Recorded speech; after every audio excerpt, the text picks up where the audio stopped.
Welcome back to another Shadowverse gameplay video. Today we are going to be exploring another mid-range deck, and it's going to be mid-range sword. This deck list is similar to deck list I played not recently, but previously. A couple of the cards are gone, so it's kind of still I haven't played it in a while. It's kind of still tuned towards pre-Tove, Tove when it was a 3/3 meta. That's why there's the 3 Shield of Flame with the 2 Hold Soul Swing. I could consider upgrading to the second Hold Soul or the third Hold Soul Swing in lieu of the Shield of Flame. But Shield of Flame, I feel like playing the 3 damage is pretty powerful compared to the 2 damage sometimes. Even though most 2-drops nowadays do have 2 defense, 2 life points.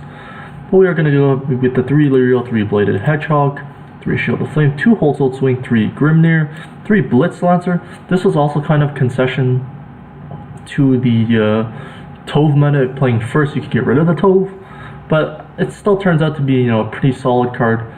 You just want to be chumping, controlling some of the opponent's cards in the early game. The Floral Fencers, the Genos. Playing Aurelia, there's a lot of aggressive cards floating around, so Aurelia can be good some portion of the time. We're playing 2 Alberts, could go to 3 Alberts, I don't really know right now. The deck just has so many 5-drops. Luminous Mage has to be one of the more powerful ones. Council of Carnites has to be one of the more powerful ones. Albert just it's gonna be really good in the later game situations, but this deck really wants to win in the mid game, have a lot of control there. 1 Alwaidas, I think it's worse than Council of Carnites. It's just there as as a 6-drop. It's not 5, so the deck can have 6 drops. 2 Front Guard General, 2 Roland, pretty powerful cards in their own right. 2 Fangblade Slayer.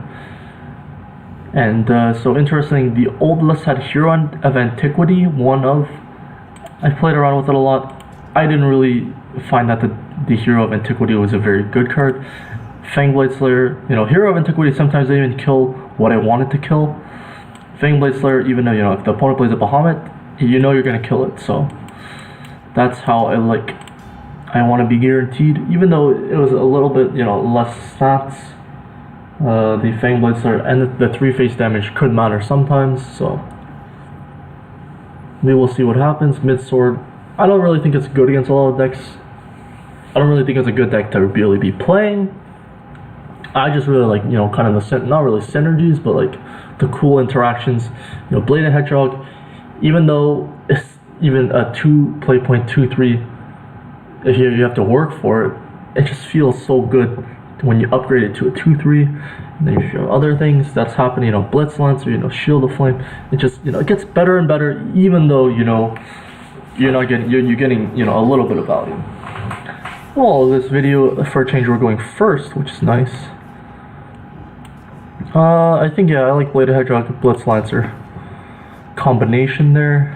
Luminous Mage is going to be a nice card to have. Playing first, we don't really have any 1-drops, so that's that. We'll see what kind of deck our opponent's playing.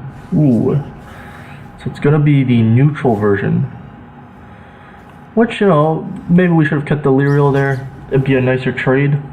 But I think so far the cards that are going to be able to let us deal with whatever our opponent plays. Very nice for us. So it's going to be the Blitz Lancer here, which is a lot of value.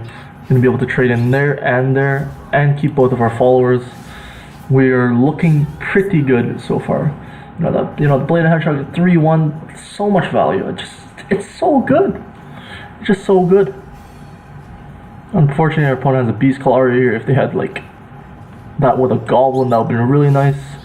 We're just going to continue to flood the board. Just have a lot of followers. If our opponent plays a Cudgel here, we're fine. That's probably, I don't actually know. Yeah, an Alice here, we're definitely fine with just seeing an Alice. Our opponent just setting up on this turn. We're going to be able to push a lot of damage. Going to take out our Bladed Hedgehog, unfortunately. But we just have the Luminous Mage here. And more importantly, the Luminous Knight. that's going to be able to get to 3 points of attack. Easily trade with the Alice there. So our opponent here, you know, Priest Cudgel's good. Angel of the Word is very good here. It's one of the ways our opponent could, you know, catch up a little bit on this turn. And your opponent really needs a way to deal with 2 of our threats, and it looks like they don't really have a way to deal with 2 of our threats, which is good news for us. I'm gonna start off this video with a quick win. You know, not really what the mid-range sword I would hope to do. Oh, Eagle Man.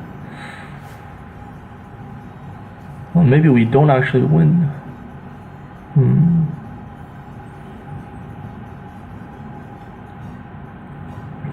Yeah, definitely still do win, but we did need to draw that Blitz Lancer off the top for a win. And unfortunately, Luminous Mage does not evolve to kill.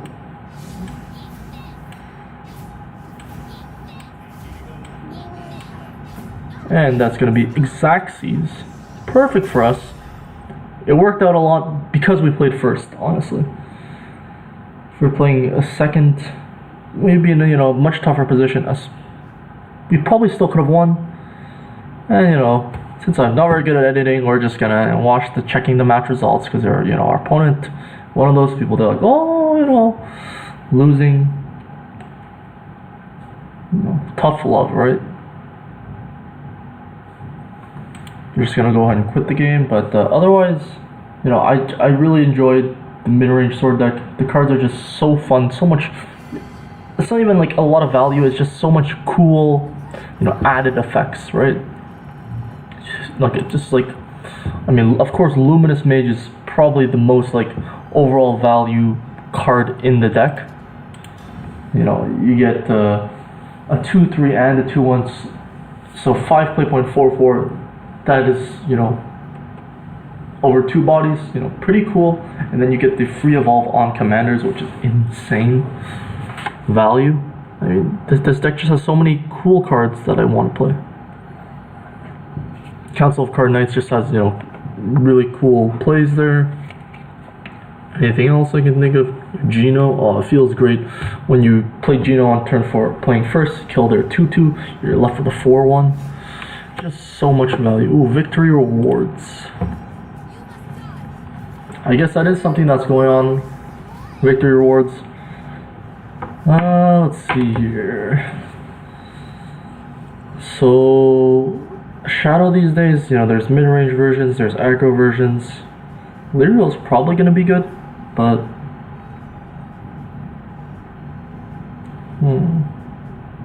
I just like Bladed Hedgehog. Grimnir would not be my preferred card to play against, you know, any type of shadow deck. They mostly these days do run the Lurching Corpse.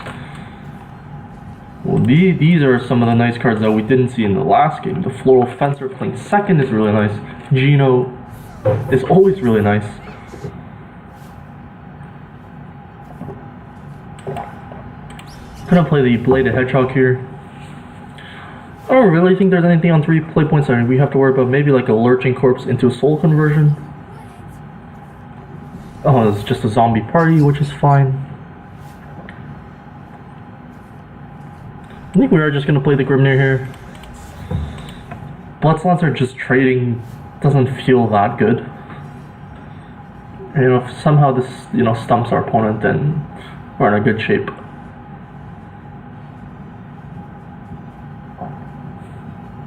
I mean, our opponent have a lot of lines here. You know, Prince Catacombs, not that much value, but if it's the best play they have, Gormor Emperor Kaiser.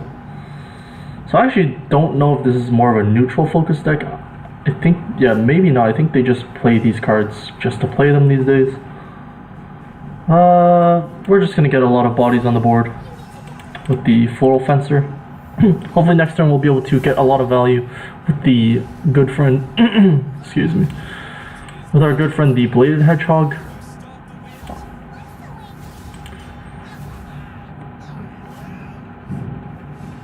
So our opponent could just go like Zombie Party into Soul Squasher. But I think our opponent might have played Zombie Party on the last turn. Maybe not though. Maybe they anticipated some sort of play like this might happen. The Floral Fencer is just, one of the more powerful of the, the 4 play point cards that come out from the quests. Looks like it's gonna probably be Soul Squasher still. Or our opponent was looking for Soul Squasher.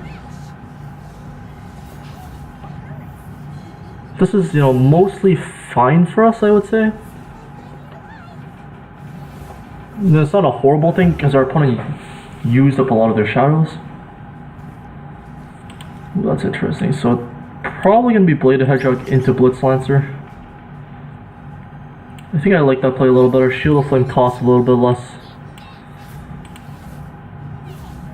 I think we're gonna start pushing a little bit of damage to the face. The new era of Shadow is more, and especially with some of the Starforged Legends cards, I see some Necromancy 2. So there's a lot of cards, they want you to spend your Necromancy, not to accrue it for no reason, right?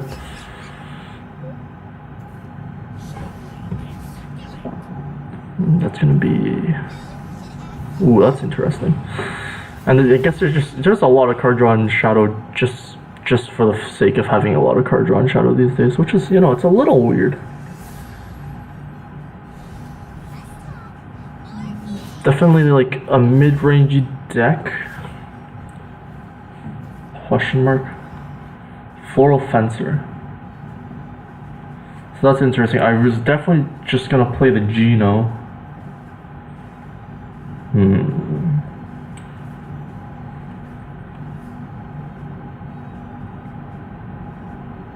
I think I still like just playing the Geno. Just gonna get a little bit of damage here and there. Going wide, it's a little more difficult for the opponent to deal with. But a lot of them have been playing Foul Tempest. Well, I've seen a lot of Foul Tempest from Shadow lately, which is not a card that this deck wants to see. Well, especially with the play I just made. Even dealing 1 is gonna take out 2 of our followers. Definitely playing a lot of Cowies. As we can see, there's a Cowie.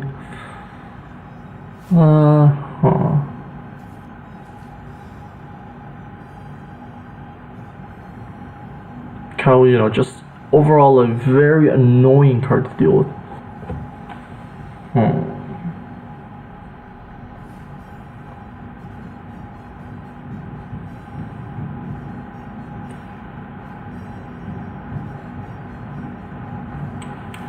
The Shield of Flame. I think this is probably the best way to deal with it, even though it's not a very good way to deal with it. And now we'll just play out our hand. If our opponent just plays another Cowie, we have a pretty nice line with the Fangblade Slayer, being able to deal 3 and then 5 without an evolve. Also, this deck was a Nep deck, which is kind of interesting. They're playing a lot of the early game stuff. The Cowie is just annoying there.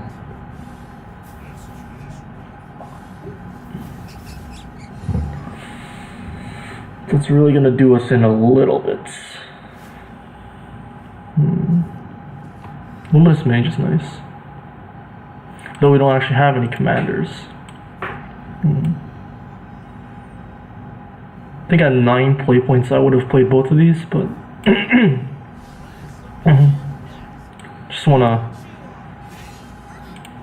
get damage to the face. We're definitely in a bad position. I've never really, Nep is such a powerful deck. I guess people are just playing Nep a lot these days. And it's kind of interesting, what did our opponent pull, right? I guess, they always have a bunch of 2-drops to pull. Let's see here.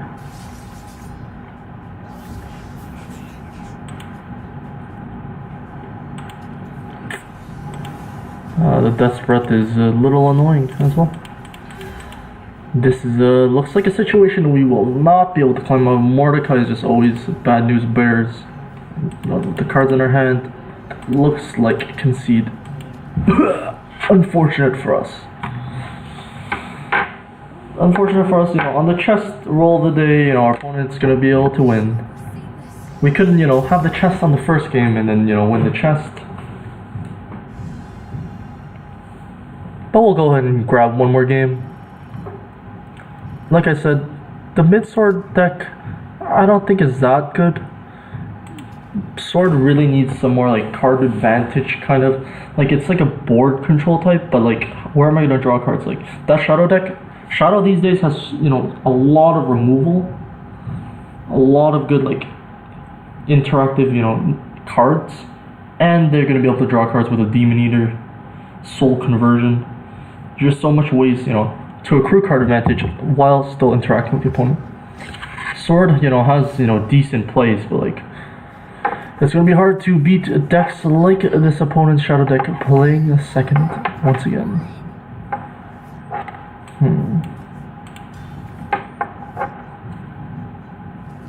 Hopefully we were playing, I think this deck might be better against like an aggro Shadow deck.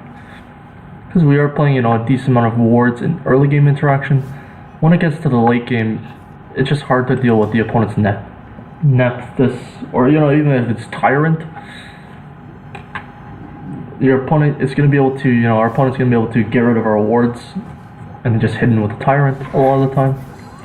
Lyrial doesn't really tell me much about the deck. I'm thinking aggro if it's Lyrial, but you do have a nice whole soul swing here.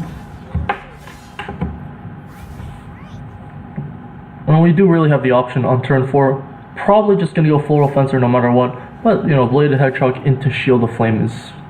having the option's pretty nice. Soul Squasher into Skull Beast. I think that's the perfect time for a Foiler Animated Grimnir. And then 1 damage to the face. This kind of looks like a more aggro version, but I think even more defensive versions might still play Lyrial because of it. The effect is a lot of the time very powerful.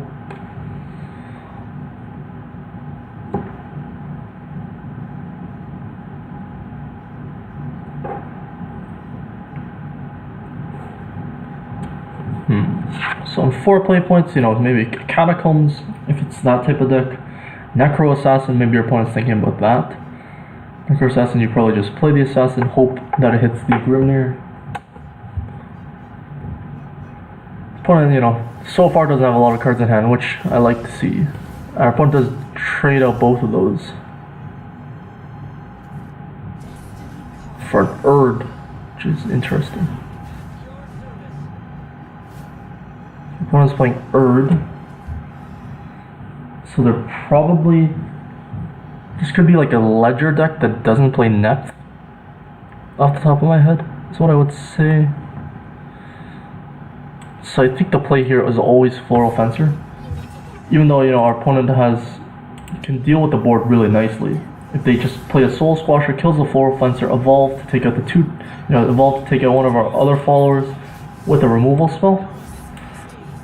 It's a lot of, draining our opponent's resources. You can see in this game, our opponent doesn't really have the card draw, and like, where are they drawing cards from? Whereas last game, the more value-oriented deck had, card draw, and they're able to, deal with our board. So there's the Soul Squasher. Foul Tempest would be also really bad for us here. The Demon Eater, so, our opponent's, generating the shadows, getting the card draw. Overall, this isn't the worst case for us. I wish our hand was a little more powerful. We got a lot of the early game cards and we're still stuck with a lot of them. Ooh, Luminous Mage. That is a nice card to see. I think that just has to be the play. Like other plays would be, Bladed Hedgehog plus a 3-drop or a Shield of Flame. I think just developing a Luminous Mage is pretty nice. We do also still have to choose the mode that we want. Looking at our opponent's deck, I don't think it's, you know, a Neph deck looking at the cards.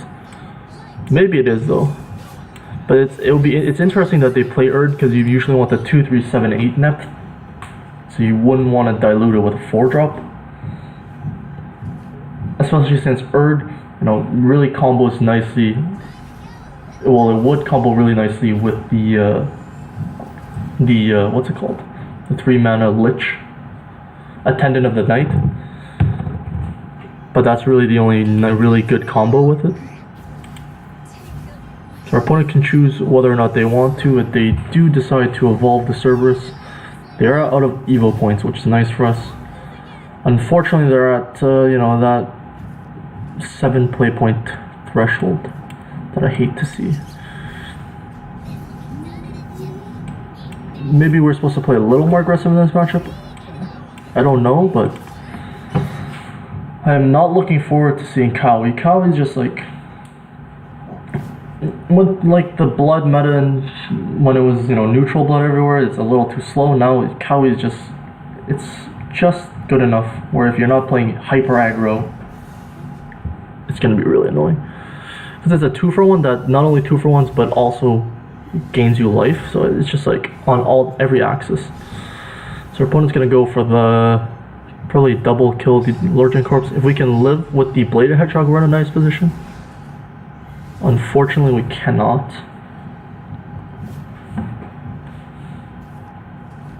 Another Luminous Mage.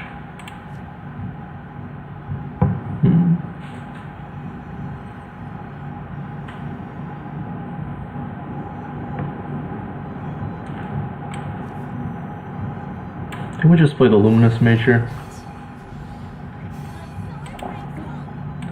We're developing, you know, a lot of different types of threats here. And, you know, we still have 2 evolve points. But if you look at our, you know, our opponent's hand, they're back to 6. Now we're down to 4. You know, I haven't been able to accrue the card advantage into my hand.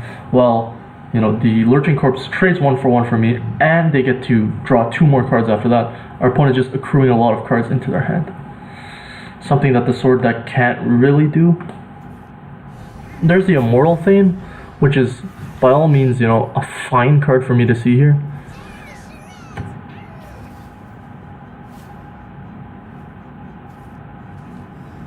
Gino,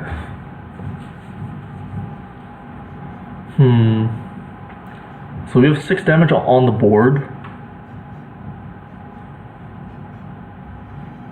Gino's also an interesting one. He's not a commander of note. We could play it more controlled, but like our opponent just like has better cards in the late game, which is what I don't like to see. I think our opponent's enticed us enough to go for that trade, and you know, since we still have the Luminous Mage on board, I like going for the Roland here. Alternatively, we could have sent all the damage to the face. But if at any point now is like where I would like to have 3 Alberts, you know, the highest chance Albert is definitely the win con here. Maybe all white is something with Storm, you know. Storm is the win con here. That's Breath, you know, that's kind of fine for us. If our opponent wants to, you know, kill their own Immortal Thane off, play the White King, reduce their own shadows, like.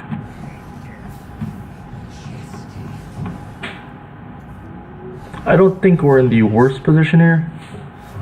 Any Albert and like, you know, most points in the game would be very powerful for us.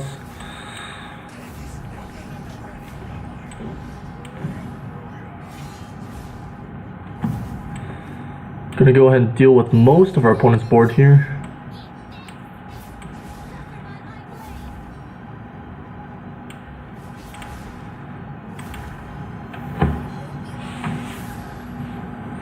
Gonna evolve the Luminous Mage for free, which is really nice. Puts our opponent down to 3. We do actually, you know, Grimnir doesn't come up all the time, and although it wouldn't kill our opponent outright, it's just, you know, it's you know, insurance against another Death's Breath, which we do see right here. Our opponent has nothing else.